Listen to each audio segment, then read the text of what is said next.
자비하신 아버지, 하나님의 영광을 풀어놓습니다. 성령님의 거룩한 임재와 능력으로 주님을 예배하는 모든 하나님의 백성들 덮어주시옵기를 원합니다. 가슴 벅찬 하나님의 사랑이 우리의 삶의 이유가 되게 하시고, 주님을 찾는 그 빈 그릇에 하나님의 극진한 영광과 우리를 향한 모든 하나님의 계획들이 풀어지게 하시고, 하나님 닮아가고 알아가고 배워가는 기쁨들이 심령 가운데 넘쳐날 수 있도록 도와주시옵기를 원합니다. 드려지는 예배가 하나님께는 영광이 되게 하시고, 참여하는 모든 하나님의 백성들에게는 은혜의 시간이 되도록 함께해 주시옵소서. 예수님 이름으로 기도합나이다. 아멘. 하나님을 같이 찬양하도록 하겠습니다.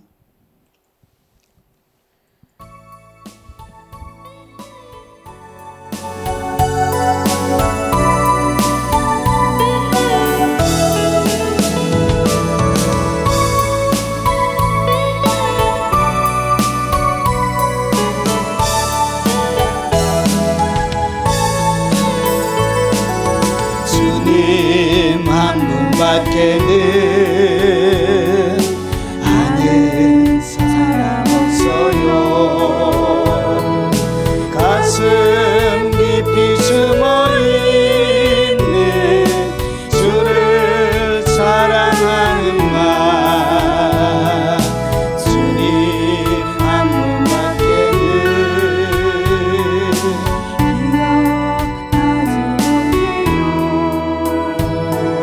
처음 주를 만난 그날 울며 고백하던가 나는 행복해요. 제사함 받았으니 아버지의 품 안에서 떠나 살기 싫어요.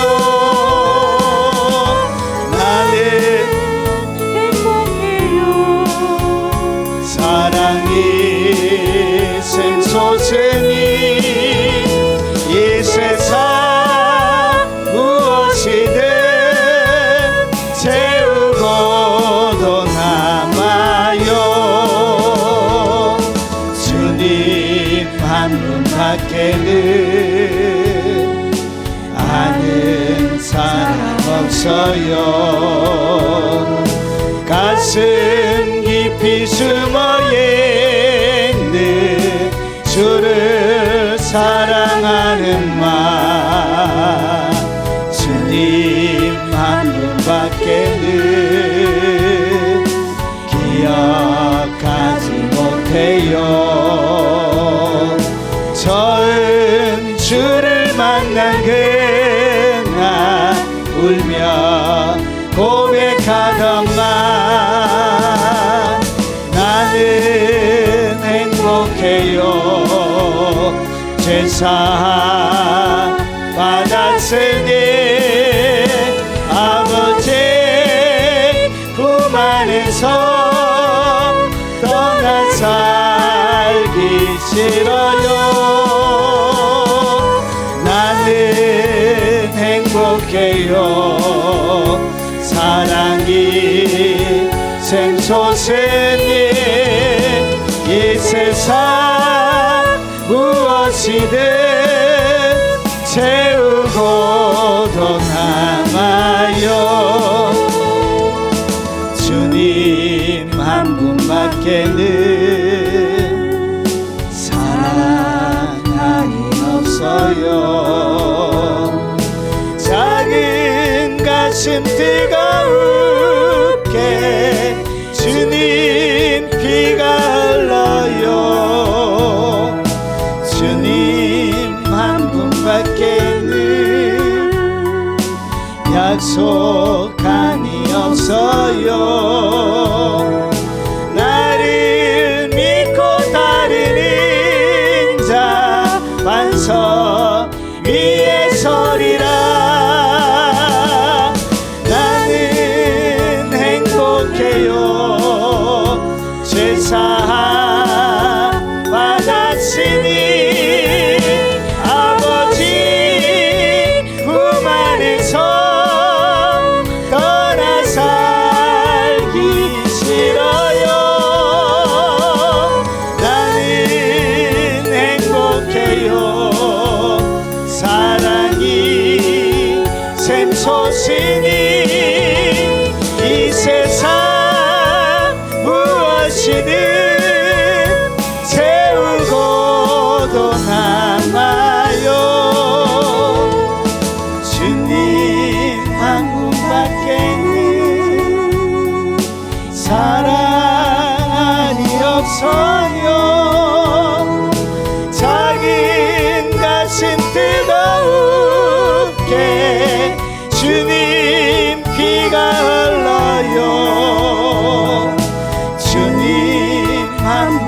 밖에는 약속함이 없어요.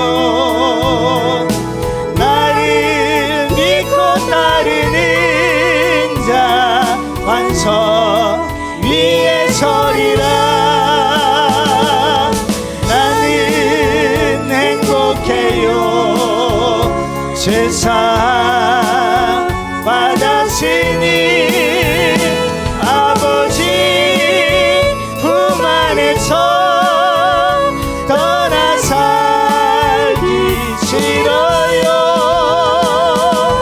나는 행복해요. 사랑이 샘솟으니 이 세상 무엇이든 채우고도 남아요.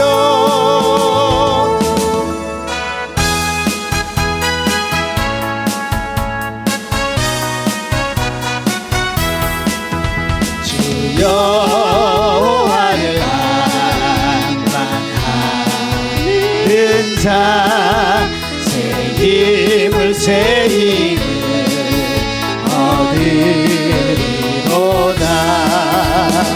독수리 같이 날개를 치며 높이 높이 푸른 하늘 나르네. 걸어가도 고단지 않고 걸어가도 피곤치 않네. 주 여호와를 낭만하는 자 새 힘을 새 힘을 얻으리로다. 독수리 같이 날개를 치며 높이 더 높이 푸른 하늘 나르네. 뛰어가도 고단지 않고 걸어가도 피곤치 않네. 주 여호와를 낭만하는 자 새 힘을 새 힘을 얻으리로다. 독수리 같이 날개를 치며 높이 더 높이 푸른 하늘 나르네. 뛰어가도 고단치 않고 걸어가도 피곤치 않네. 누구든지 우리 주를 믿는 자 새 나라 새 생명 얻으리로다. 천사들 같이 노래를 하며 소리 높여 깊은 찬송 부르네. 우리 주님 계시니 슬픈 눈물 고통 없네. 누구든지 우리 주를 믿는 자 새 나라 새 생명 얻으리로다. 천사들 같이 노래를 하며 소리 높여 깊은 찬송 부르네. 우리 주님 계시니 슬픈 눈물 고통 없네.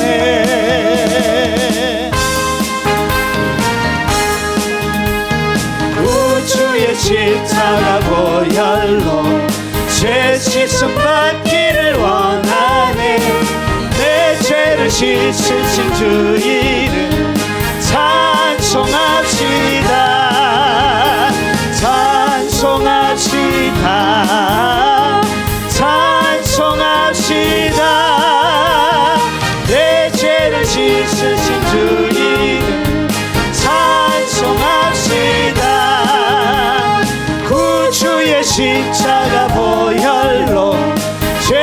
씻음 받기를 원하네. 내 죄를 씻으신 주 이름 찬송합시다. 찬송합시다. 찬송합시다. 내 죄를 씻으신 주 이름 찬송합시다. 죄악을 속하여 주신 주 내 속에 들어와 계시네. 십자가 앞에서 주 이름 찬송합시다. 찬송합시다. 찬송합시다. 내 죄를 씻으신 주 이름 찬송합시다. 죄악을 속하여 주신 주 내 속에 들어와 계시네. 십자가 앞에서 주 이름 찬송합시다. 네. 찬송합시다. 찬송합시다. 내 죄를 씻으신 주 이름 찬송합시다. 주 앞에 흐르는 생명수 내 속에 들어와 계시네. 내 기쁜 정성을 다하여 찬송합시다. 찬송합시다. 찬송합시다. 내 죄를 씻으신 주 이름 찬송합시다. 주 앞에 흐르는 생명수 날 씻어 정하게 하시네. 내 기쁜 정성을 다하여 찬송합시다. 찬송합시다. 찬송합시다. 내 죄를 씻으신 주 이름 찬송합시다. 내 주께 회개한 양심 생명수 가운데 젖었네. 흠없고 순전한 주 이름 찬송합시다. 찬송합시다. 찬송합시다. 내 죄를 씻으신 주 이름 찬송합시다. 내 주께 회개한 영혼은 생명수 가운데 젖었네. 흠없고 순전한 주 이름 찬송합시다. 찬송합시다. 찬송합시다. 내 죄를 씻으신 주 이름 찬송합시다. 내 주께 회개한 영혼은 생명수 가운데 젖었네. 흠없고 순전한 주 이름 찬송합시다. 찬송합시다. 찬송합시다. 내 죄를 씻으신 주 이름 찬송합시다. 내 주께 회개한 영혼은 생명수 가운데 젖었네. 흠없고 순전한 주 이름 찬송합시다. 찬송합시다. 찬송합시다. 내 죄를 씻으신 주 이름 찬송합시다. 내 주께 회개한 영혼은 생명수 가운데 젖었네. 힘없고 순전한 주 이름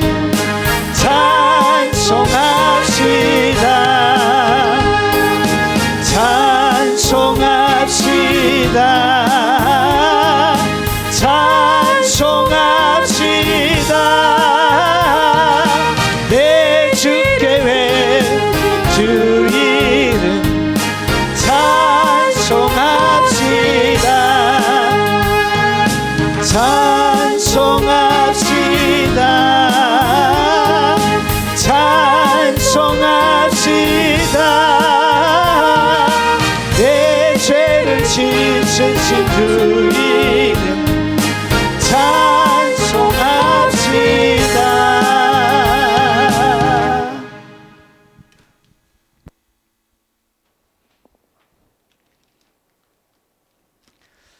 하나님의 말씀, 하나님의 말씀의 제목은 예수 그리스도의 보혈의 피를 통하여 성령님께 일어난 일이라는 제목으로 하나님의 말씀을 같이 나누도록 하겠습니다. 주님의 보혈 때문에 성령님에게 특별한 일이 생겨요.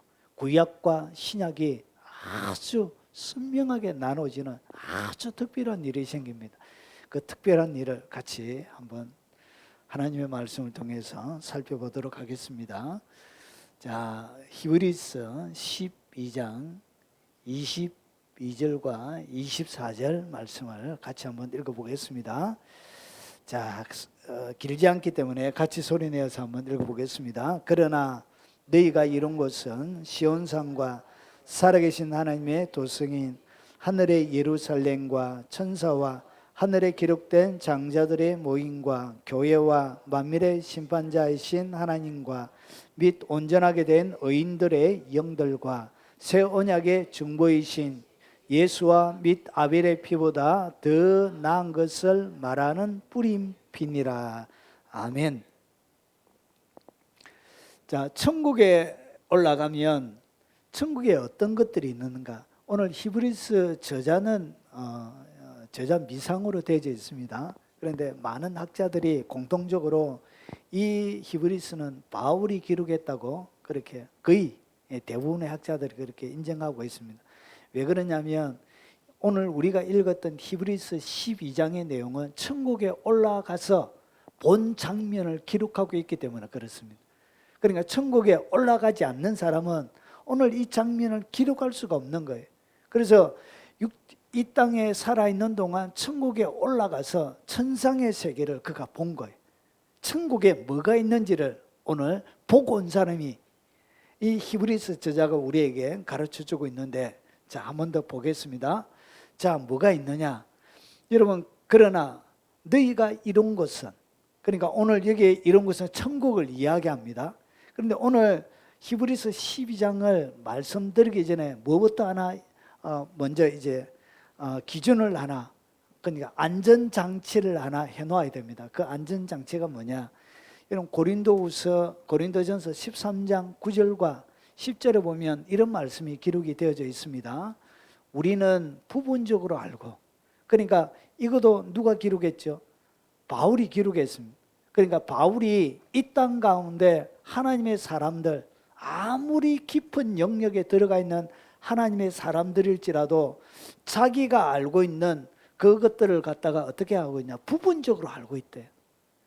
모든 것을 한 사람에게 하나님이 완벽하게 가르쳐 준 적이 없습니다. 예수 그리스도 외에는 완벽하게 아는 것이 없습니다. 그래서 많은 사람들이 이야기하는 모든 이야기, 오늘 여기에는 설교도 마찬가지고요.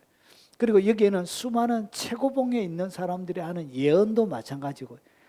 모든 귀한 빼어난 가르침도 마찬가지고 모든 것은 다 어떻게 되어 있냐? 부분적으로 압니다. 부분적으로. 그래서 그들이 가르치는 가르침도 전부 다 아는 것이 아니고요. 부분적으로 알고 있대요. 그리고 부분적으로 예언하니, 예언도 어떻게 한다고요? 완벽하게, 그러니까 누군가에 대하여 예언을 하게 되어지면 신년에 많은 사람들이 점집에 가고 점치고 이러잖아요. 그래서 예언이란 것을 비슷하게 봤는데 한 해 운세가 어떻게 될지, 어떻게 진행되어질지, 그런데 그 모든 것들도 어떻게 되어 있냐? 다 부분적으로 한다는 거예요. 그래서 그것이 절대적이라고 보면 안 된다는 거예요. 그러면 오늘 성경에 기록되어 있는 이 히브리서 12장의 내용도 천국에 올라가서 봤는데 모든 것을 다 본 게 아니에요. 왜 그러냐면 여러분, 천국에 갔다 온 사람들의 감정들이 다 다르죠. 왜 다르냐? 다른 곳을 보고 온 거예요. 동일한 것을 본 게 아니고 여러 천국에 있는 수많은 부분들 중에 한 부분을 보고 온 거예요. 이 히브리서 12장도 마찬가지예요. 바울이 자기가 오늘 이것을 해석을 할 때 이것도 무엇으로 해석을 해야 된다고요? 부분적으로. 그리고 이것은 온전한 것이 아니는 것을 여러분 명심하고 오늘 이 본문을 들어야 된다는 거예요. 자, 됐죠? 그래서 똑같은 사람이 이것을 해석할 때 그렇게 안전장치를 딱 걸어 놓은 거예요.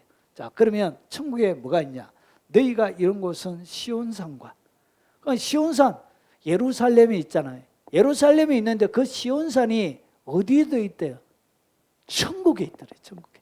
그러니까 이 땅에 있는 우리의 눈에 보이는 존재하는 모든 것은 어디에 있냐? 실체는 천국에 다 있고, 그리고 이 땅에 있는 것은 다 부분적으로 모형이 있는 거예요. 모형. 그래서 천국을 갖다가 실체라 그러고 우리를 갖다 뭐라고 하냐? 모형이라고. 그래서 구약을 갖다가 그림자라 그래요. 그림자라 그러고 예수님은 몸이라 그러잖아요.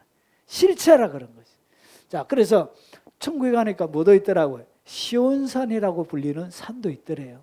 그리고 거기에는 뭐도 있냐? 살아계신 하나님의 도성인 하늘의 예루살렘과, 그러니까 그 시온산도 있고 천국에 있는 하나님의 도성으로 불리는 예루살렘 성이 천국에 있더래요. 이 예루살렘 성이 언제? 마지막 천년 왕국이 지나고 나서, 곡과 마곡의 전쟁이 지나고 나서 하늘에서 지구로 내려오는 거예요. 그 하늘의 새 예루살렘이 어디에? 천국에 있더래. 지금 아직까지 이것이 지어져 가고 있는, 아직 완성이 안 되어졌어요. 완성이 돼야 그분이 오신. 자, 그리고 예루살렘과 뭐도 있더라? 천사들, 수많은 천사들도 있고, 그리고 하늘에 기록된 장자들의 모임. 그러니까 오늘 이 장자들이 천사들인지 안 그러면 먼저 돌아간 선진전인지 정확하게 뭐하지 못하죠? 알지 못합니다. 이것은 학자들마다 또 견해가 너무 다양해. 너무 다양하기 때문에 머리 아파요. 하여튼 장자들의 모임이 천국에 가서 있대요. 그 모임이. 예. 그리고 뭐도 있더라? 교회도 있대요. 천국에. 교회가 이 땅에만 있는 줄 알았는데 천국에 올라가서 보니까 천국에도 뭐가 있더래요? 교회란 곳이 있더래요. 이 교회란 것은 뭐냐면 건물을 얘기하는 것이 아니고, 오늘 여기서 얘기한 장자들의 모임과 다른 이것이 바로 신자들의 모임이라고 볼 수 있겠죠. 그래서 이 교회도 있고요. 그게 만민의 심판자이신 하나님도 있더래요. 그리고 여기에는 온전하게 된 의인의 영들도, 그 수많은 의인의 영들이 아직까지 부활 전이기 때문에 의인의 영들이 거기에 있는 것을 그가 직접 본 거예요. 그리고 나서 보니까 새 언약의 중보이신 예수님도 계시고요. 그러고 나서 24절 끝에를 잘 보세요. 아벨의 피보다 더 낫게 말하는 뿌린 피니라. 거기에 뭐도 있더라고? 피가 있더래요. 피. 이야, 천국에 올라가니까 뭐도 있더라고요? 피도 있대. 피. 세상에. 천국에 누가 피를 흘리나? 그런데 피가 있는데 이 피가 희한한 피인 거예요. 이 피가 너무나 웃긴 특이한 피가 있는 거예요. 그런데 이 피가 어떤 피냐? 피가 뿌려져 있는 피더래. 이야, 이 피가 이렇게 뿌려져 있는데, 그런데 이 피가 또 뭐하냐? 피가 세상에 말을 하더래. 말을. 피가 있는데 천국에 가서 딱 봤는데, 앞에는 다 이렇게 우리가 상상 속에 있던, 성경 속에 있던, 들었던 이야기인데, 천국에 뭐도 있느냐? 피가 있는 거예요. 피가. 근데 이 피가 뿌려져 있는 피인데, 마구 뿌려져 있는데, 이 피가 뭘 하고 있더라? 말을 하고 있는 거예요. 세상에 웃긴데, 진짜. 피가 다 말을 하는 거예요. 말하는 피가 어디에 있더라고요? 천국에 있더래. 이야, 이거 참. 이야, 세상에 피가 말을 한다. 자, 그러면 좀 더 재밌겠죠? 흥미진진합니다. 지금 피가 말을 한다. 난리 난 일이에요. 자, 한번 보겠습니다. 자, 그러면 오늘 이 피는 뭐냐면 예수 그리스도의 피라고 되어져 있습니다. 그 아벨의 피보다 더 낫게 말하는 뿌린 피인데, 그것이 예수님의 보혈을 얘기합니다. 예수님의 보혈의 특징을 말하는 뿌린 피라고 이렇게 얘기하는 거예요. 그런데 보세요. 예수님의 보혈을 어떻게 설명하고 있냐? 보십시오. 새 언약의 중보자이신 예수와 및 아벨의 피보다 더 나은 것을 말하는 뿌린 피라고 이렇게 기록하고 있습니다. 그래서 이 예수님을 갖다가 예수님의 보혈을 갖다 뿌려진 피래요. 그런데 이 보혈, 이 뿌려진 피가 뭘 하냐? 말을 한대, 말을. 그러면 창세 예수님의 피가 천국에도 말하고 있다면 지금도 이 피가 말을 하고 있을까요? 말하고 있지 않을까요? 예, 동일하게 말하고 있는 거예요. 지금도 이 피가 말을 하고 있는 거예요.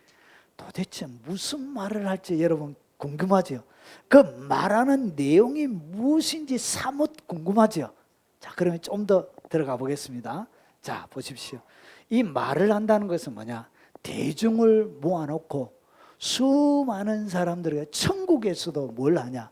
이 뿌려진 피가 말을 하고 있더라. 마치 대통령들이 수많은 연사들이 앞에 수많은 군중들을 모아놓고 말을 하는 것처럼 이렇게 말을 하더란 것이죠.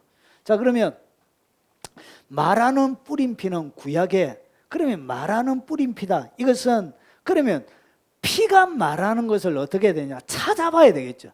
도대체 피가 말하는 내용이 어디에 나오는지를 성경 가운데 세밀하게 찾아봐야 되는 거예요. 그러면 피가 말을 하는 그 때가 언제인지, 그 말하는 경우가 어디에 있는지 한번 보겠습니다. 자, 말하는 뿌린 피는 두 가지의 구약의 내용을 담고 있는 거예요. 이 피가 말을 해요. 두 가지 경우에서. 자, 그것이 무엇이냐? 첫 번째, 말하는 피가 등장하는 그 첫 번째 피는 뭐냐면 창세기 4장에 나옵니다. 가인과 아벨이 하나님 앞에 제사를 드렸습니다. 그런데 가인의 예배는 안 받아들이고 아벨의 제사만 받은 거예요. 그리고 나서 가인이 어떻게 했냐? 속에 분노가 일어나. 하나님이 나의 제사를 안 받아들였다는 데 대하여 분노가 일어나. 그래서 어떻게 했냐? 이 가인이 동생을 쳐 죽여버렸습니다. 그래서 이것이 인간이 첫 번째 하는 첫 번째 살인이 일어났던 거예요. 자, 그리고 나서 어떤 일이 일어났는지를 성경이 설명을 하는데 이렇게 되어져 있습니다. 아벨의, 그러니까 말하는 뿌린 피 앞에 뭐라고 되냐? 아벨의 피보다 더 나은 것을 말한다. 자, 그러면 아벨의 피가 뭐였는지 한번 보겠습니다. 이르시되 내가 무엇을 하였느냐? 그러니까 가인에게 하나님께서 물으신 거예요. 아벨을 죽이고 나서 아벨은 죽고 없습니다. 그런데 내가 무엇을 하였나? 내 아우의 피소리가 땅에서부터 내게 호소하느니라. 자, 그러면 여기서 보십시오. 아벨의 피를 통하여 보여주는 것들이 뭐냐? 여러분, 아벨은 죽고 없어요. 육체는 죽고 없지만 억울한 죽음을 당한 피는 남아서 하나님께 뭐 한다고요? 호소합니다. 여러분, 이게 피. 여러분, 사람의 피는 죽고 나서도 이 피가 뭘 한다고요? 호소합니다. 호소. 그래서 여러분, 여기에 여러분 귀신이 구천을 떠도는 게 아니고 여러분 뭐가 있다고요? 피의 호소가 있는 거예요. 그래서 살인죄가 그렇게 무서운 것입니다. 살인을 하게 되면 사람이 피 흘려서 죽잖아요. 그러면 그 피는 남아서 뭐 한다고요? 하나님, 저 사람이 나를 죽였어요. 원한을 갚아주세요 하고 피는 남아서 하나님께 계속 호소하는 거예요. 그래서 그를 호소하는, 원한을 풀어달라는 그 어려운 불의한 죽음에 대하여 피가 남아서 호소를 계속하기 때문에 살인자의 일생 가운데 이 호소의 소리가 하나님의 소리에, 하나님의 귀에 들리게 되는 거예요. 그래서 살인하면 안 돼요. 피 흘려서. 그러면 피 안 흘리고 안전하게 목 졸라서 죽이든지, 피 안 흘리고 약물로 이렇게 싹 해가지고 죽이든지 이렇게 하면 괜찮을 거예요. 오늘 그 말이 아니고 불의하게 죽게 되면 그 모든 것이 피를 흘려서 죽이는 것과 똑같은 효과를 내는 거예요. 자, 그래서 육체는 죽고 없지만 피소리는 남아있는 거예요. 그러면서 이 피는 남아서 하나님께 호소하는데 그 말의 내용이 뭐죠? 억울하다는 거지.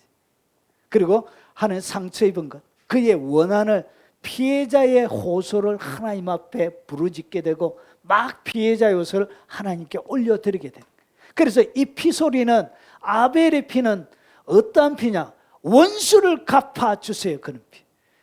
예수님은 저들이 하는 것을 저들이 모르오니 저들의 죄를 사하여 주시옵소서, 그런 호소지만 이 아벨의 피는 원한에 대한 피해자의 호소가 올라가더라는 거죠.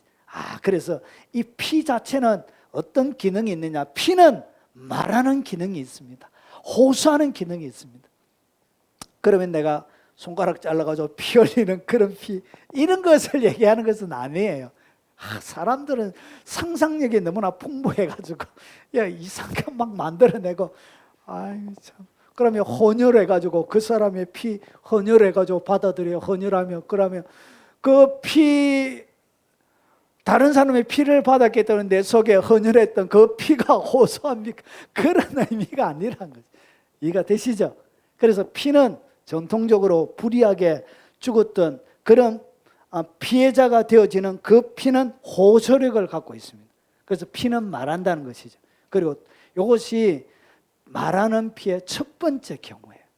자, 그러면 두 번째 피는 어디에 나오냐? 6월절 어린 양에 나옵니다. 어린 양에. 자, 이때 보니까 여러분 양의 1년 된 흠없는 양을 잡아가지고 그 피로 여러분 문임방에 발라라고 얘기하는데, 문임방이 뭐냐면 들어오는 요 위에를 갖다가 문임방이라 그래요. 그리고 문설주라는 것은 뭐냐면 요 세워져 있는 거 있죠. 예, 요 세워져 있는 것을 갖다가 문설주. 친절합니다. 이렇게 쉽게 여러분에게 가르쳐드립니다. 문임방과 문설주에 발을 해요. 이렇게. 그래서 집집마다 문설주와 문임방에 요 두 가지로 되어져 있습니다. 출애굽기에 보면 바르고 뭐 해라? 뿌려라. 예, 바르기도 하고 뭐 하기도 해라? 뿌리기도 해라는 것이죠. 자, 그래서 피가 뿌려져 있는 거예요. 뿌린 피가 되는 거예요. 아벨이 피를 흘릴 때 땅에 피가 뿌려지는 거예요. 그래서 뿌려지는. 그래서 여기 보니까 내가 애굽 땅을 칠 때 10번째 재앙입니다. 장자의 죽음을 피하기 위해서 하나님이 만드신 제도가 유월절입니다. 자, 그래서 그 피가 너희가 사는 집에 있어 너희를 위하여 표적이 될지라. 내가 피를 볼 때 너희를 넘어가리니 재앙이 너희에게 내려 멸하지 아니할 것이라. 우슬조 묶음을 가져다가 그릇에 담은 피에 적셔서 그 피를 문 임방과 좌우 설주에 뿌리고, 그래서 좌우 설주라 그러는 거예요. 자, 설주에 뿌리래. 이렇게 뿌려. 그래, 뿌려진 피가 되는 거예요. 아침까지 한 사람도 자기 문 밖에 나가지 말라. 그러니까 요 집안에 어떤 죄인이 들어와 있든지, 그러니까 살인자가 들어가 있든지 간음자가 들어가 있든지 무슨 죄를 이었던 인간이 짓는 모든 죄를 짓는 사람이 요 안에 들어가 있어도 피가 발려져 있으면 뭐가 되어지죠? 죽음의 천사가 여러분 넘어가는 거예요. 그래서 어떤 죄를 지어도 예수 그리스도의 피를 통해서 모든 사람이 용서받을 것을 상징적으로 보여주는 것입니다. 그래서 여호와께서 애굽 사람들의 재앙을 내리려고 지나가실 때 문 임방과 좌우 문술주의 피를 보시면 여호와께서 그 문을 넘으시고 멸하는 자들에게 너희 집에 들어가서 너희를 치지 못하게 하실 것이며, 그래서 치지를 못하는 거예요. 그러면 이 뿌려진 피가 어떻게 되느냐 보십시오. 6월절에 6월절이 뭐냐? 한문으로 보면 넘어갈 유예요. 넘어간다는 유. 그리고 이것은 넘어갈 유예요. 그러니까 넘어가는 절기가 뭐라고요? 그게 바로 6월절이에요. 영어로 패스오버. 그러니까 위로 해서 넘어가는 거예요. 이것을 갖다가 6월절이라 그래요. 그래서 6월절을 통해서 보여주는 것이 뭐냐? 여러분 피 뿌려진 곳에는 뭐가 되어지냐? 6월이 되는 거예요. 넘어가는 거예요. 피가 딱 뿌려져 있으면 쑥 넘어가게 된다는 거예요. 그래서 죽음의 천사가 그 집을 들어가서 생명을 앗아갈 수가 없는 거예요. 피 뿌려진 집에 가면 멸하는 자가 뿌려진 피를 볼 때 죽이지 않고 넘어가게 되는 거예요. 그러니까 뿌려진 피를 딱 볼 때 뭐 한다고요? 넘어가게. 죽음의 천사가 쏙 그 집 안에 들어가지 못하고 넘어가게 되는 거예요. 자, 이것은 무엇을 의미하는 것인가? 여러분, 이 애굽은 세상을 얘기합니다. 세상. 그리고 바로 왕은 마귀를 상징적으로 보여주고, 그리고 이 노예는 뭘 얘기하냐? 애굽의 노예 종살이 하는 것은 죄 아래 놓여 있는 죄인들의 상태를 보여주는 거예요. 그래서 이것을 보면, 자, 이 애굽은 무엇을 상징하냐? 애굽의 삶은 죄의 종합 세트. 이런 피, 개구리, 파리, 악독, 우방, 메뚜기, 흑감, 장자의 죽음에서 10가지의 이 재앙이 나오는데, 이 재앙은 애굽 나라의 10가지 신의 이름을 따서, 그러니까 애굽 나라에 섬기는 10명, 그러니까 종류의 신들을 뭐하는 것이죠? 하나님이 심판하는 것이죠. 그래서 그 가운데 살아가는 모든 것이 뭐냐? 죄가 무엇인지를 종합적으로 보여주는 건 종합 세트가 바로 이 애굽의 삶이에요. 그것이 노예의 삶이에요. 그런데 노예의 삶을 살아가고 있는 그들에게 새로운 구원의 희망이 오는데 그게 어떻게 되냐? 유월절을 통해서 문임방과 좌우설지의 딱 말문을 통해서 유월절 거치고 나서 그 다음에 어떻게 하죠? 드디어 출애굽이 되는 거예요. 애굽을 나오게 되는 거예요. 그러니까 유월절을 거쳐야 애굽을 나오는 거예요. 애굽에 죄악된 세상에서 나오게 되는 그런 것들을 보여주는 것이 바로 유월절 예식이에요. 그래서 노예가 죄인이 유월절에 피를 바름을 통해서 출애굽을 하는 것처럼 그 출애굽을 가능하게 하는 것이 유월절이에요. 그런데 여기에 피가 발려졌으면 어떤 일이 일어나냐? 피가 발려진. 그런데 이 피는 뿌려진 피예요. 그런데 피는 전통적으로 뭘 한다고? 말을 한다고 그랬죠. 그래서 뿌려진 피가 말을 하는데 뭐라고 했을까요? 죽음의 천사가 가까이 온 거예요. 죽음의 천사가 가까이 딱 오면 뭐하냐? 이 피가 말을 하는 거예요. 천국에 올라가 있는 피가 말하는 피처럼 뭐라고 말하는데 사람의 귀에는 안 들려요. 이 소리가. 희한하게 사람의 소리는 안 들린다. 하나님의 귀는 들리는데 이 말을 딱 하는데 죽음의 천사가 딱 왔잖아요. 뿌려진 이 피가 문술주에서 문임방위에서 패서 넘어가. 이 유월절 넘어가라는 거예요. 그래서 어떻게 하냐? 말하는 이 피가 패서 죽이려고 들어간다. 패서 넘어가 이렇게 하는 거예요. 그래서 말하는 피가 딱 뿌려져서 뭐 한다고요? 유월이 딱 되는 거예요. 넘어가게 되는 거예요. 그래서 이 피는 지금도 그렇게 유월절 어린 양 대신 그 그리스도의 보혈의 피는 지금도 뭐 한다고요? 지금도 말하고 있는 거예요. 뭐라고? 패스 이렇게. 자, 왜 말하는 뿌린 피가 그렇게 필요하게 되어졌는지 한번 그 원인을 한번 보겠습니다. 자, 하나님께서 죄 때문에 인간들과 함께 하실 수가 없게 되었습니다. 그래서 어떻게 했죠? 늘 주님이 에덴 동산을 거느리셨는데 그 에덴 동산을 어떻게 했냐? 주님이 막으셨죠. 쫓아내신 거예요. 왜냐? 죄 있는 인간과 같이 할 수가 없는 거예요. 그리고 가장 더 큰 문제는 뭐냐? 혹시 죄 있는 상태에서 선악과를 따먹게 되어지면 어떤 일이 벌어지냐? 죄 있는 상태로 영원히 살게 됩니다. 저주의 상태로 다시는 기회가 없이 영원히 살게 되는 거예요. 그래서 선악과 따먹지 못, 생명나무 따먹지 못하도록 쫓아내신 거예요. 그래서 보십시오. 하나님과 함께 없었기 때문에 도대체 무슨 일이 벌어지는가? 자, 우리가 믿는 하나님은 삼위일체 하나님. 한 번 더 복습을 한번 해보겠습니다. 성부 하나님은 어떤 분이시죠? 교회 가시는 분. 성자 예수님은 성부 하나님의 교회 가신 것을 성취하시는 분. 그리고 성령 하나님은 성취하신 것을 우리에게 갖다 주시는 분. 자, 댐으로 비유하면 댐을 설계하신 분은 이 댐을 설계도를 그리신 분은 성부 하나님. 그리고 이것을 시공하신 분은 성자 예수님. 그리고 댐은 전기를 만드는 것이죠. 전기를 우리 가정까지 전달하시는 전기 공급하시는 분은 성령님, 적용시키시는 분. 그래서 우리가 성부와 성자 예수님과 같이 교제를 나누기 위해서는 반드시 누가 필요하죠? 성령 안에서 교제하는 것. 이것은 창세기에도 아담이 하나님과 교제할 때도 똑같습니다. 그래서 여러분 하나님 성부 하나님 성자 예수님과 닮은 것이 뭐냐? 성부 하나님의 영과 우리의 영이 같이 연합이 되어지고 영과 영을 통해서 교제가 되는 거예요. 하나님의 육체와 우리의 육체가 다른 거예요. 교제가 안 돼요. 왜냐? 영은 땅에 속한 것이 아니에요. 영의 세계에 속한 것이에요. 그래서 영적인 것은 영적인 것으로 교제가 돼요. 그래서 성령을 통해서만 우리가 하나님과 교제가 되는데 여러분 인간이 범죄하고 나서 어떤 일이 벌어지냐? 인간이 범죄함으로 인간의 삶에 가장 치명적인 제약을 받은 하나님이 누구냐? 그분이 바로 거룩한 성령님이세요. 성령님이 더 이상 우리와 뭐 할 수 없게 되어졌다? 교제할 수 없게 되어진 거예요. 왜 성령 하나님이 역사하지 못하게 되어지는가?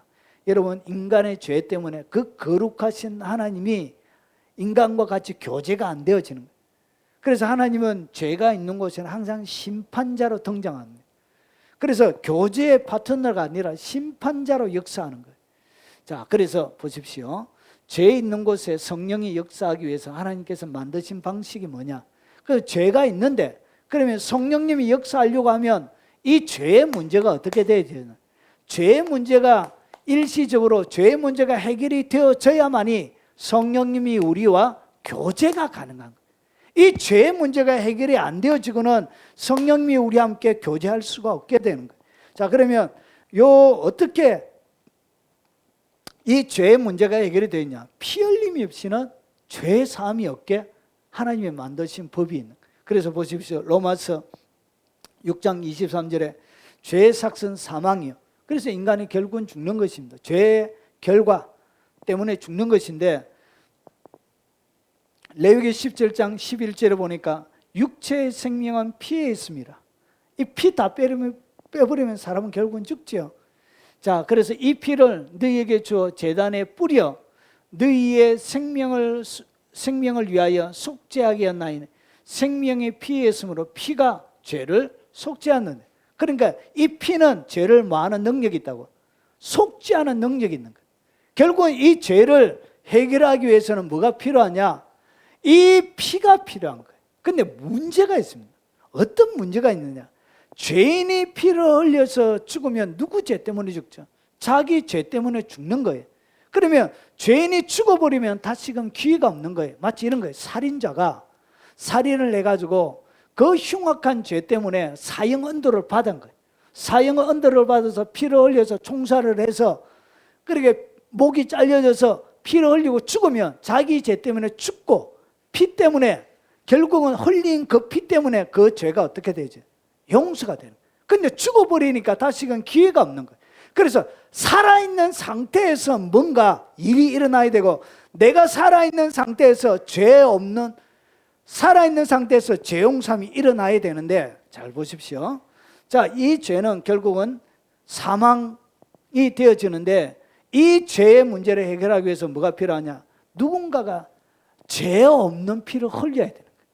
죄 없는 피를 내 대신에 흘려줘야만이 내가 죽지 않아도 되는 거예요. 그래서 그분이 누구죠? 그분이 바로 예수님의 죄 없는 피가 내 대신 이 땅 가운데 오셔서 어떻게 했냐? 그분의 생명을 버린 거예요. 왜 그러냐? 죄의 삭은 사망이잖아요. 그래서 그분이 죽어야 되는 거예요. 죽어야만이, 인간이 죽어야 되는 그 죽음에 대하여 대신 안 죽어도 되는 일이 생겨나게 되는 거예요. 그래서 생명을 버림으로 어떤 일이 일어났냐? 피가 흘려져서 그 피 때문에 결국은 죄 용서가 일어나는 거예요. 죄 없는 피. 그래서 남자와 여자가 결혼하여 태어나면 모두 다 뭘 가지고 태어나냐? 원죄라는 것을 가지고 태어나. 그래서 죄 없는 피가 없는 거예요. 남자와 여자가 결혼하여 태어나면 모조리 다 남자의 자녀들이 아담의 자손이 되는 거예요. 그래서 처녀 혼자 애를 낳아야만이 뭐가 없어요? 아담의 원죄가 없는 거예요. 어려운 피가 되는 거예요. 그래서 처녀가 잉태하여 아들을 낳게 되어지는 거예요. 왜냐? 죄 없는 피를 위해서. 그래서 예수님의 피가 고고학자 더와이트 박사에 의해서 예수님의 피로 추정되어지는 것이 발견이 되죠. 법궤가 발견이 되죠. 하나님의 법궤가 잃어버린. 그래서 그 법궤 위에 더와이트 박사가 보니까 지진이 나 있더래. 지진이 나 있는데 예레미야 동굴 쪽에 있던 그 법궤를 발견해 지진이 나가지고 지진 위에 피가 흘려져 있대. 피. 그 피가 떨어져 있는데 법궤 위에 원래 7월 10일 날 대속죄일 때 피를 그 속죄수 위에 피를 뿌려요. 이제 양의 피를 가지고 들어가 가지고 그래가지고 뿌리는데, 근데 그 위에도 법궤 위에 피가 있더래요. 그래서 그 히브리 대학에서 그걸 이제 피가 어떤 피인지, 동물의 피인지 이렇게 피를 조사를 했는데, 이 피가 이런 DNA상으로 여자 혼자 애를 낳아야만이 날 수 있는 그 피가 나온 거예요. 여자 혼자 애를 낳아야 돼. 그게 누구죠? 예수님, 예수 그리스도. 그 보혈의 피. 아직 그것이 생명을 가지고 살아있더래. 그 피가 말라있는데 수분을 집어넣고 해가지고 검사를 했는데 그게 여자 혼자 애를 낳아야만이 낳는 그런 DNA가 나온 거예요. 여러분, 이렇게 예수님이 죄 없는 피로 이 땅 가운데 오셔서 그분이 피를 흘려주신 거예요. 그래서 이 죄 용서를 통해서 뭐가 끝난다고요? 모든 죄가 끝이 나는, 그분이 대신해서 죽었기 때문에. 그래서 로마서 5장 8절에 우리를 대신하여 죽으셨다. 우리를 대신하여, 우리가 원수 되었으면 우리를 대신하여 그분이 피를 흘려서 죽어주신 거예요. 자, 그래서 뭐가 되졌냐? 이 죄의 문제가 완전히 끝이 난 거예요. 어디 안에서?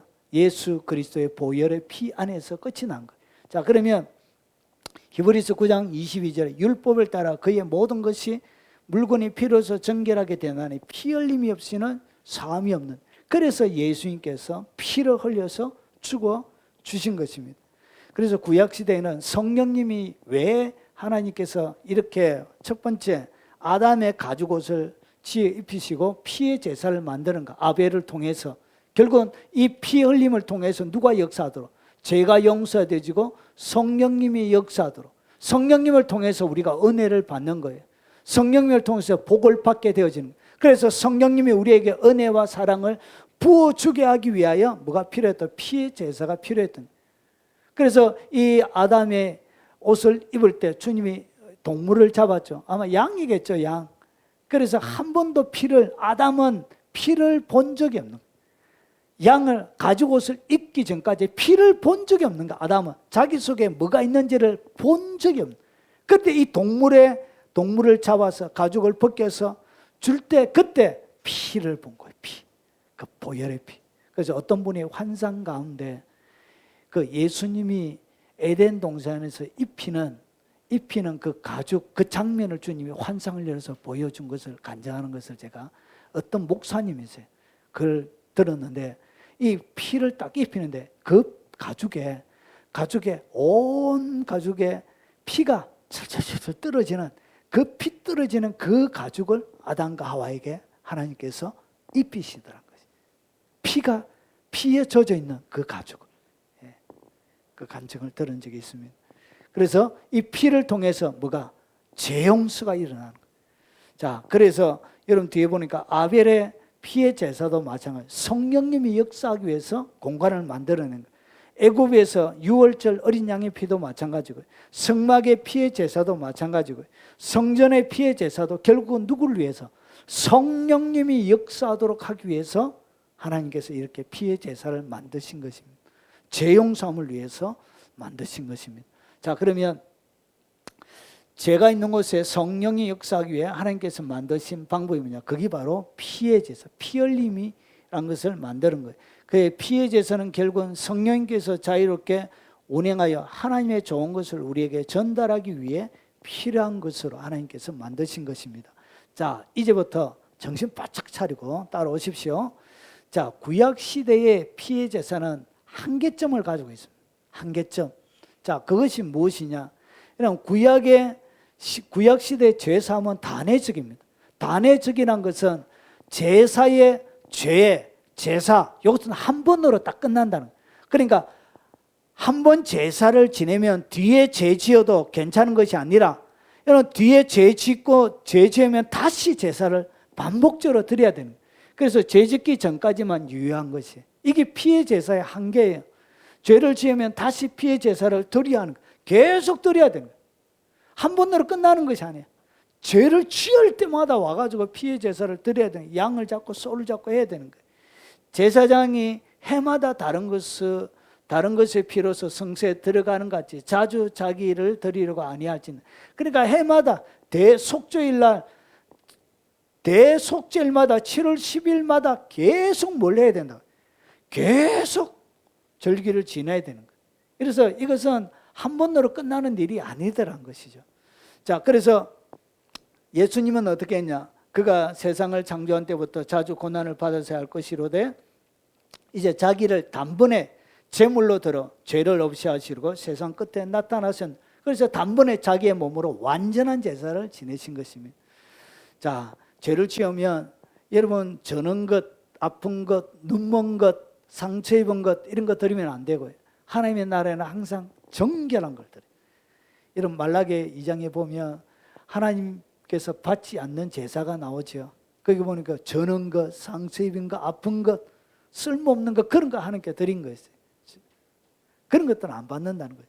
자기 집에 제일 아까운 것. 그러니까 예물은 아까운 것이어야 돼요. 예물은 아까워져야 내가 부담이 좀 되고 아까워져야 그게 진짜 예물이 돼요. 그래서 이 양을 가져와서 어떻게 하냐?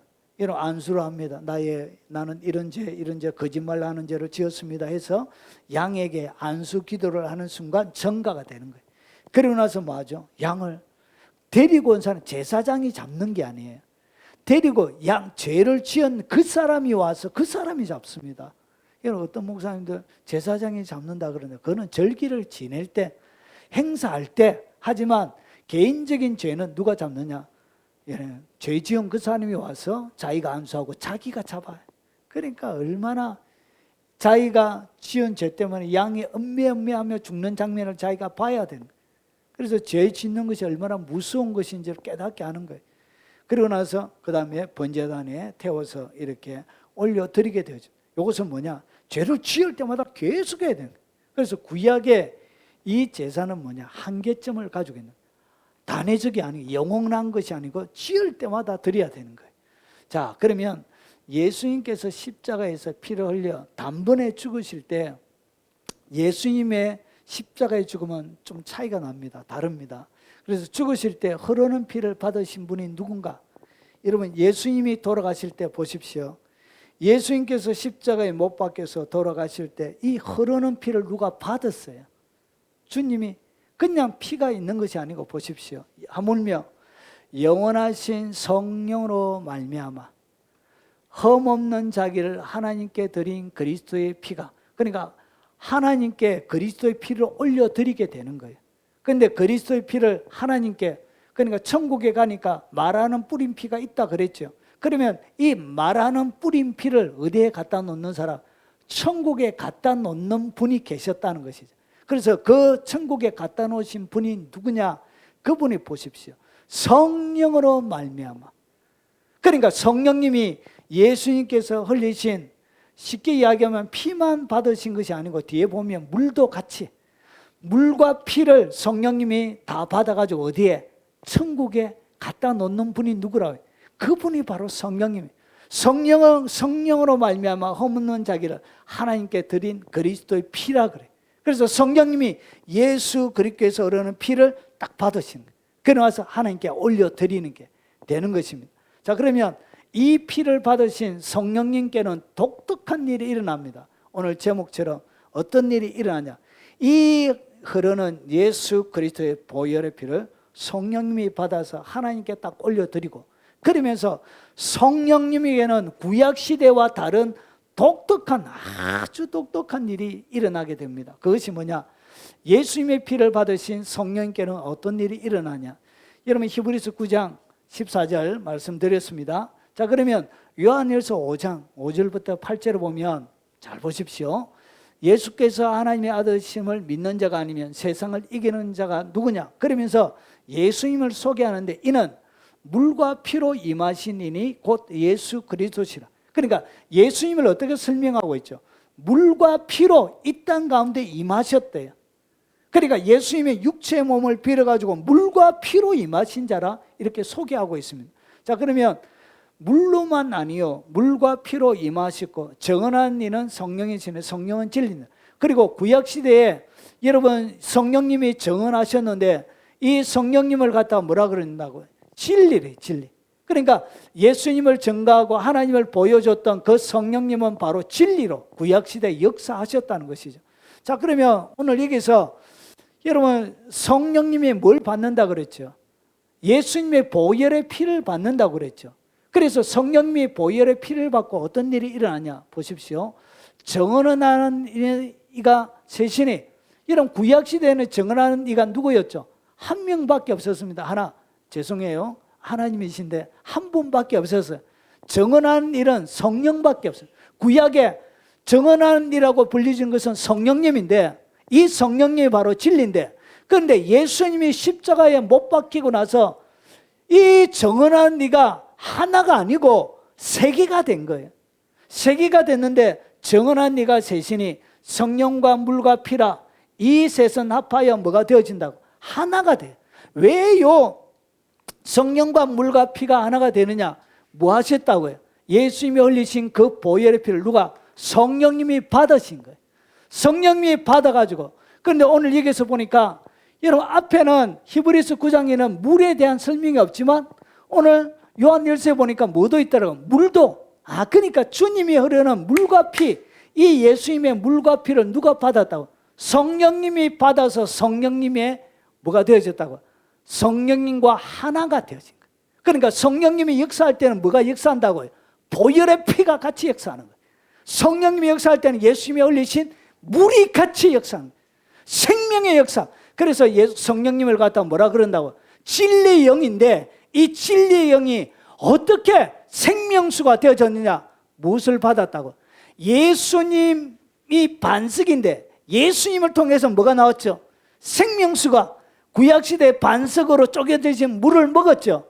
그와 똑같이 예수님이 쪼개짐을 통하여 나왔던 그 생명수를 누가 받았다고요? 성령님이 받으신 거예요. 그래서 성령님이 뭐가 되어진다고? 생수의 강이 되는 거예요. 예전에는 진리의 영으로 역사하셨던 그분에게 두 가지의 강력한 능력이 덧입혀진 거예요.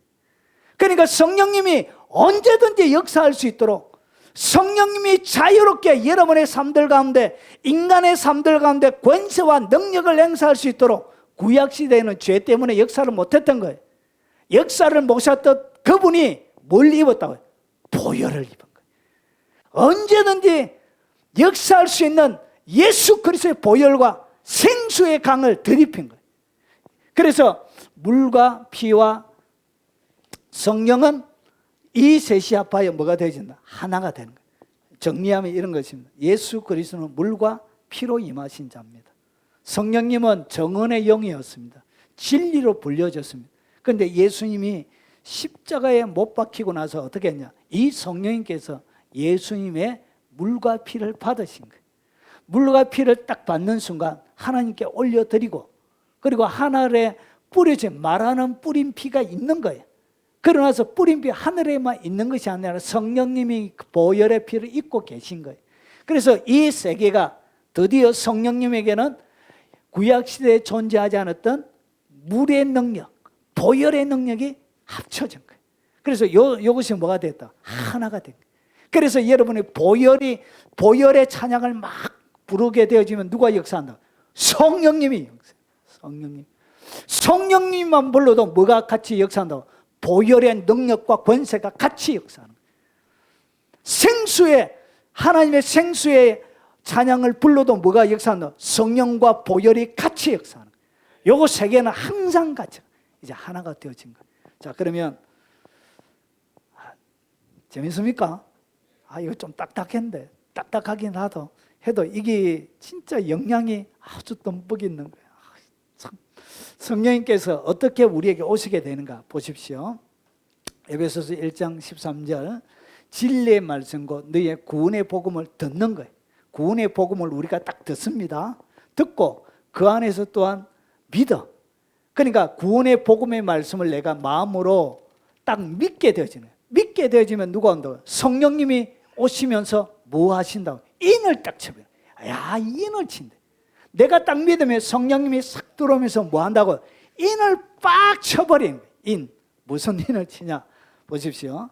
성령님께서 무엇으로 우리에게 인을 치느냐? 베드로전서 1장 2절에 보면 곧 하나님 아버지의 미리 아심을 따라 성령이 거룩하게 하심으로 순정함과 예수 그리스도의 피부름을 얻기 위하여 택하심을 받은 자. 그러니까 택하심을 받은 자. 오늘 이게 믿는 자에게 뭘 뿌린다고? 예수 그리스도의 피뿌림을 얻기 위하여 누구를 통하여? 성령님이. 결국은 성령님이 성령과 보혈과 그리고 피가 하나이기 때문에 성령님이 우리에게 딱 들어오면서 인을 딱 치는데 무슨 인을 딱 쳐버리냐? 보혈의 피, 예수 그리스도의 피로 인을 탁 쳐버린 거예요. 할렐루야. 이 보혈의 예수 그리스도의 보혈의 피를 통해서 여러분에게 뭐가 되어졌다? 인이 딱 쳐져 있는 거예요. 근데 이 문제가 딱 있습니다. 이게 무슨 문제가 있냐? 여러분에게 뿌려졌던 이 보혈의 피가 그냥 피가 아니에요. 뭐하는 피라고요? 말하는 뿌린 피인가요? 그래서 피를 뿌려줘요. 뿌리면서 뿌려진 피가 여러분들에게 뿌려졌는데, 자, 그러면 성령님을 통해 여러분의 뿌려진 보혈은 무엇을 말하고 넘어가게 만드느냐? 피는 뭐하게 한다고? 패스 하는 거예요. 여러분의 삶들 가운데 뭐 한다고? 피가 여러분의 삶들 가운데 일어나는 수많은 일들에 대하여 패스. 여러분이 가만히 있어도, 황제사님이 그냥 이렇게 가만히 있어도 그 보혈의 피가 뭐 한다고? 내게 뿌려져 있는 보혈의 피가 말을 하고 있는 거예요. 우리 기부경제가 가만히 있지만 예수님을 믿을 때 성령님이 딱 들어오시면서 인을 쳐버렸던 그 인이 뭐 한다고요? 말을 하고 있는 거예요. 무슨 말을 하느냐? 자, 하나님의 진노가 끝났다고 말하는 거예요. 수많은 악한 영들이 여러분에게 진노를 쏟아부으려고 할 때 뭐라고 말하냐? 보십시오. 그러면 이제 우리가 그의 피로 말미암아, 그의 피, 말하는 뿌린 피, 그 피, 여러분에게 있던 인쳐버린 그 피가 뭘 말하는지 보십시오.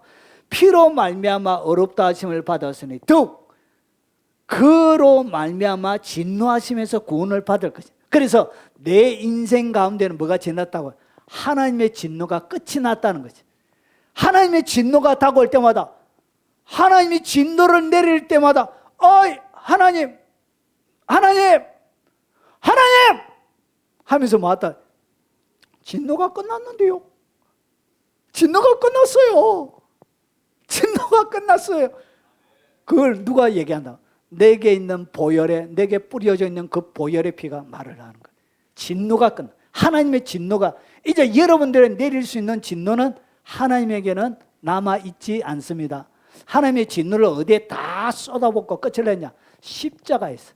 십자가에서 하나님의 쏟을 수 있는 모든 진노는 십자가에서 다 쏟아진 거예요. 그래서 십자가에서 다 끝이 나버린 것입니다. 끝이 났기 때문에 더 이상 예수님의 그늘 아래 들어온 사람에게는 뭐가 없다고요? 하나님의 진노를 받을 자격이 없어요. 그러니까 여러분이 딱 두 가지가 예외가 있습니다. 하나는 뭐냐? 하나는 배교하는 거예요. 예수님을 더 이상 이제 믿지 않겠다고 내가 공개적으로 배교하는 것. 그때 뭐가 없어진다고요? 보혈의 피가 여러분이 하나님 편에서는 없어요. 하나님의 편에서는 이 보혈의 피를 거두어갈 수 있는 방법이 하나도 없어요. 그런데 우리 인간의 편에서 딱 두 가지가 있어요. 하나는 배교하는 것, 믿음을 배교하는 것. 그리고 마지막 때는 짐승의 표를 받는 것. 그리고 또 한 가지, 회개할 수 없을 정도로 타락하는 거예요. 회개할 수 없을 정도로 타락하고 더럽혀지는 거예요. 그러면 보혈이 뭐 한다고요? 더럽혀져, 덮여져 버려요. 기능을, 여러분 가운데 기능을 못해. 이 두 가지 외에는 여러분 하나님의 이 진노를 여러분이 두 가지만 하지 않으면 이 하나님의 진노는 여러분들에게 적용이 안 되는 거예요. 그래서 진노가 끝났다고 뭐 한다고요? 말을 합니다. 지금도 말하고 있습니다. 여러분의 삶들 가운데 하나님이 진노처럼 보이는 수많은 것들이 올 때 끝났습니다. 패스! 이렇게 하는 거예요. 패스. 보혈의 피가 여러분의 삶들 가운데 말하게 하십시오. 우리가 원수 되었을 때 그의 아들의 죽으심으로 말미암아 하나님과 화목이 된 거예요. 이제 하나님의 보혈의 피를 통해서, 죽으심을 통해서 화목하게 된 거예요. 화목된 자라서 더욱 그의 살아나심으로 말미암아 구원을 받을 것입니다. 그 구원이 확정이 되어 있는 것입니다. 자, 그리고 두 번째, 이렇게 하나님의 진노가 뭐한다? 끝났다. 진노 끝! 이렇게 말하고 있는 거. 보혈의 피가, 뿌려진 보혈의 피가. 좋으시겠습니다, 장로님. 그 위에 피가 계속 말하고 있대. 진노가 끝났도다. 이렇게 찬송합시다. 찬송합시다. 뭐가 보혈, 진노가 끝났다고 찬양하게 되는 거예요. 그리고 두 번째, 언약의 피입니다. 이 피는 보십시오. 죄 사함에 대한 수많은 구절들에 있습니다. 우리는 그리스도 안에서 그의 은혜의 풍성함을 따라 그의 피로 이 피가 말하는 뿌린 피예요. 그래서 그의 피로 말미암아 속량 곧 죄 사함을 받았느니라. 속량은 돈을 지불하고 사는 것이. 그러니까 여러분을 돈을 주고 예수님의 보혈의 피값을 주고 여러분을 산 거예요. 그래서 뭘 받았다? 죄 사함을 받았다는 것이. 언제든지 그분의 피 가운데는 뭐가 있다고요? 내가 살아가면서 때로는 넘어지고 자빠지고 죄를 짓는다 할지라도 언제든지 그 피 앞에 여러분이 호소하게 되어지면 뭘 잊는다고요? 죄 사함을 잊는 거예요. 끊임없는 영원한 죄 사함이 그 예수 그리스도의 보혈에 있다고 뭐 한다고요? 말하는 뿌린 피가 지금도 말하고 있는 거예요. 죄 사함이라고 말하고 있는 거예요. 죄 사함이라고 지금도 말을 하고 있는 거예요. 이것이 누가 듣는다? 영의 세계에서 악한 영들과 귀신들이 그리고 천사들도 듣게 되는 거예요. 이 소리를 듣는 거예요. 그것이 여러분의 머리 위에 여러분의 마음의 문술주 문인방에 뿌려져 있는 거예요. 그리고 이것은 죄사함을 얻게 하려고 많은 사람을 위하여 흘리는 바 나의 피 언약의 피입니다. 이것이 뭐로 되어졌냐? 언약으로 약속이 돼요. 그래서 예수님은 언약해 놓은 거, 그분의 피로 언약을 해놓은 거예요. 예, 피의 언약이라는 설교가 있습니다. 언약에 대해서 더 피의 다른 측면을 설명해 놨습니다. 한번 들어보십시오. 은혜가 되실 것입니다. 그리고 이렇게 말하고 있는 거예요. 그리고 세 번째, 죽은 양심, 죽은 행실에 대해서 깨끗해져요. 여러분 히브리서 9장 14절에 보니까 그리스도의 피가 어찌 양심을 죽은 행실에서 깨끗하게 하고 살아계신 하나님을 숨기게 못하겠나. 여러분 사람이 힘든 것이 뭐냐? 하나님 앞에 용서함을 받았는데 여러분 이 양심의 부분에 대해서 하나님 진짜 나를 용서하실까? 양심이 계속 걸리는 거예요. 엄청난 큰 죄를 지었는데 성경에는 누구든지 자기 죄를 자백하면 저는 미쁘시고 어루사 우리 죄를 사하시며 모든 불의에서 우리를 깨끗하게 하실 것이요. 요한일서 1장 9절에 그렇게 말씀하셨기 때문에 회개는 했는데 여전히 내 마음속에 뭐가 있다고요? 양심의 가책이 있는 거예요. 그리고 예전에 과거에 지었던 수많은 부끄러움들이 있는 거예요. 그래서 이 부끄러움들 때문에 아버지에게 가서 아버지 6월 26일 날 제가 지었던 죄 용서해 주세요. 알았어, 용서해 줄게. 이렇게 했는데 다음에 살다 보니까 또 뭐가 일어나요? 6월 27일 날 지었던 그 죄가 또 생각이 나는 거예요. 그러니까 아버지 저번에 제가 얘기해서 용서받긴 했는데 6월 27일 날 지었던 거 좀 용서해 주세요. 그래 알았다. 다음부터 얘기하지 마라. 알았다 용서해 줄게. 그러다 또 살다 보니까 또 뭐가 생각나요? 그 6월 27일 날 지었던 죄가 또 자기의 마음을, 여러분 악한 영이 우리의 양심을 자극을 하는 거예요. 양심에 대하여 송사를 계속하는 거예요. 양심의 영역에. 그래서 6월 27일 날 지었던 죄가 또 용서하는 거예요. 그래서 어떻게 했냐? 아버지 6월 27일 날 지었던 죄 용서해 줘. 아버지가 어떻게 살살 약이 오르는 거예요. 내가 용서해 줬다 이가 용서해 줬어. 그래서 히브리서에 뭐라고 하냐? 너희가 죄를 고백하면 나는 다시는 뭐하지 않아? 기억지 아니하래. 기억지 않는다는 얘기는 그러니까 죄를 지었는지 안 지었는지 모른다는 거예요. 그러니까 우리가 주님 앞에 회개를 딱 하는 순간 주님이 여러분 양심에 대하여 여러분 여러 가지 것들을 가지고 있지만 하나님은 뭐 하지 못한다고요. 이렇게 말씀하시는, 나는 네가 언제 죄 지었는지 모르는데 네가 언제 죄 지었지? 주님은 기억을 못한다는 얘기가 모른다는 거예요. 우리가 한번 회개하면 주님은 뭔다고요? 주님은 모른다는 거예요. 그 얘기, 기억지 않는다는 얘기가 그 의미를 가지고 있는 거예요. 그래서 주님이 6월 27일 날 그 지었던 죄 용서해, 네가 언제 지었노이라. 히브리서의 의미가 그런 의미입니다. 이해가 되시죠? 그래서 이 양심의 부분에 대해서도 주님이 어떻게 했다고?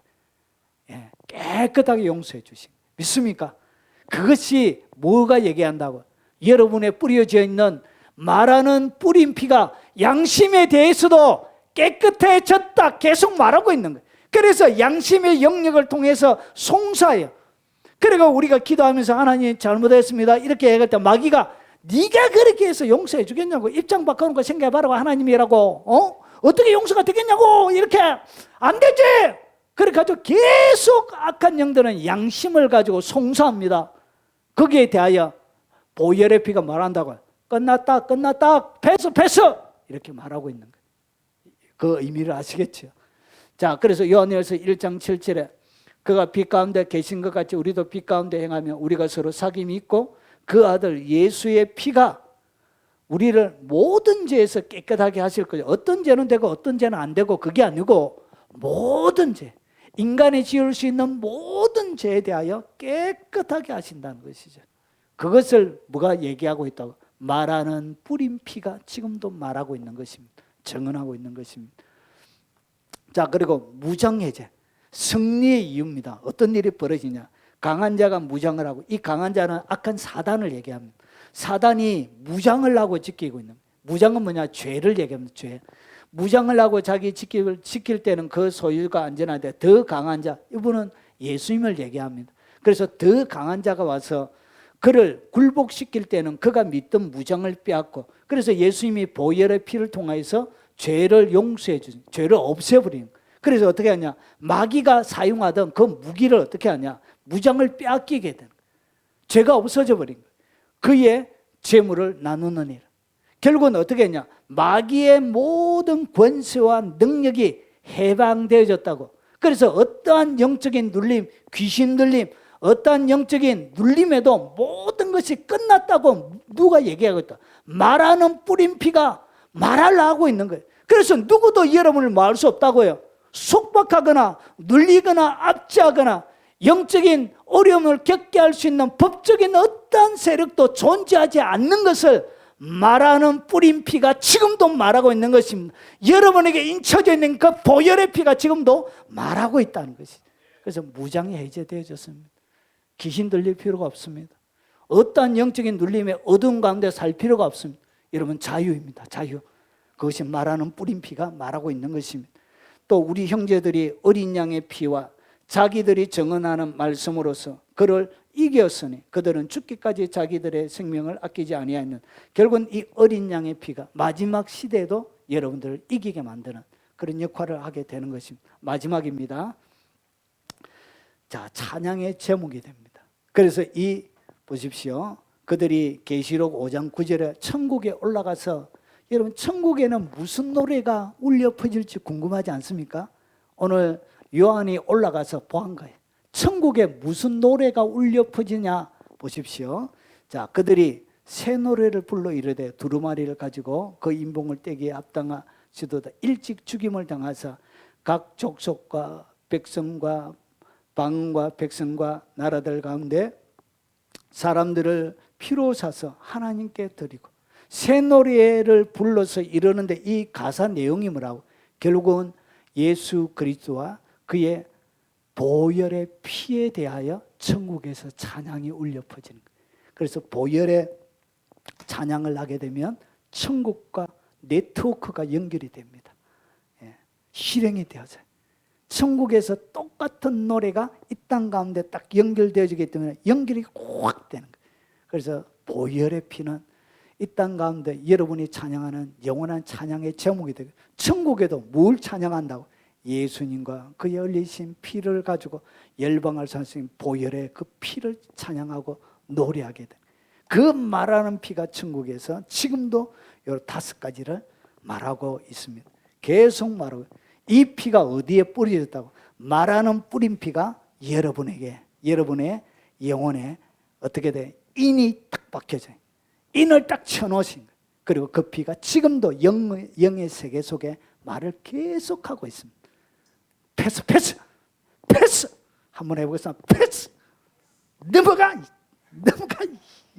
이렇게 계속 말하고 있는 거죠. 자, 그래서 성령님, 예수님의 피를 통해서 성령님에는 어떤 일이 일어나냐? 성령과 물과 피. 이 피는 말하는 뿌린 피예요. 그래서 이 셋이 뭐예요?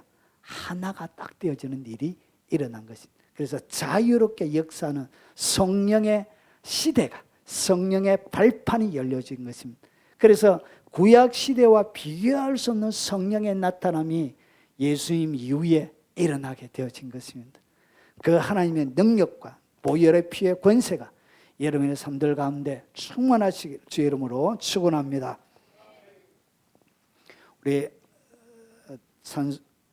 들은 말씀 기억하면서 찬양하고 축도로 예배 마치도록 하겠습니다.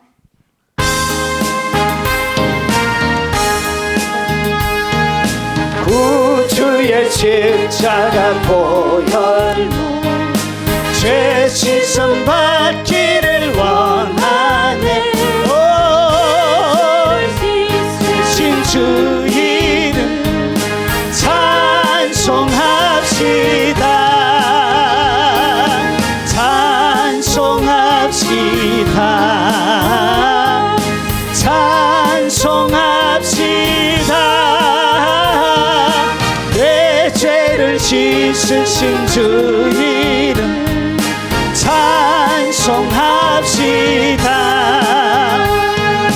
죄악을 속하여 주신 주 내 속에 들어와 계시네. 십자가 앞에서 주 이름 찬송합시다. 찬송합시다.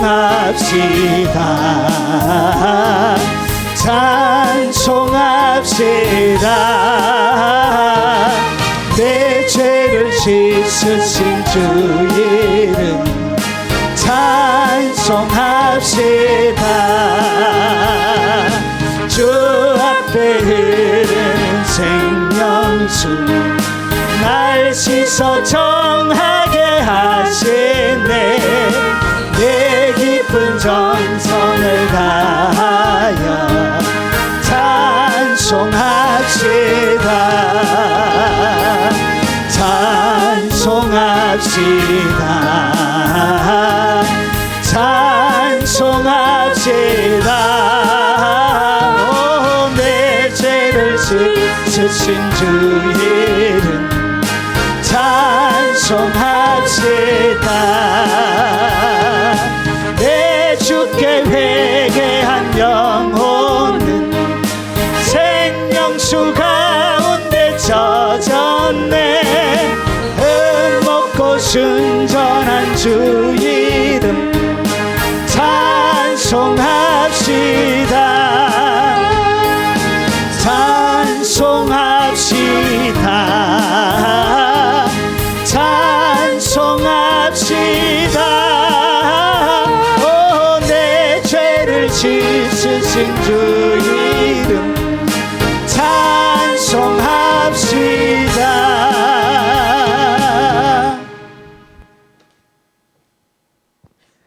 지금은 우리 구주 예수 그리스도의 은혜와 성부 하나님의 그 애틋한 사랑과 성령이 함께 하심으로 날마다 그 보혈의 권세와 예수 그리스도의 생명의 강으로 우리를 먹이시며 씻기시며 깨끗하게 하시며 권세와 능력을 누리게 하신 그 역사하심이 오늘 이 자리 가운데 뿌린 피를 받고 믿음으로 살아가길 원하는 모든 하나님의 백성들 머리머리 위에, 그리고 특별히 연락하신 부모님들 머리머리 위에, 자녀와 손자와 손녀들 머리머리 위에, 그리고 영상으로 예배드리는 국내에 있는 성도들과 외국에 있는 많은 교포 성도들 머리 위에, 동역하는 동역자들과 그리고 많은 교회 머리 위에, 그리고 오늘 참석하지 못했지만 여전히 하나님을 갈망하고 추구하는 많은 하나님의 가족들 머리 위에 지금부터 영원 무궁토록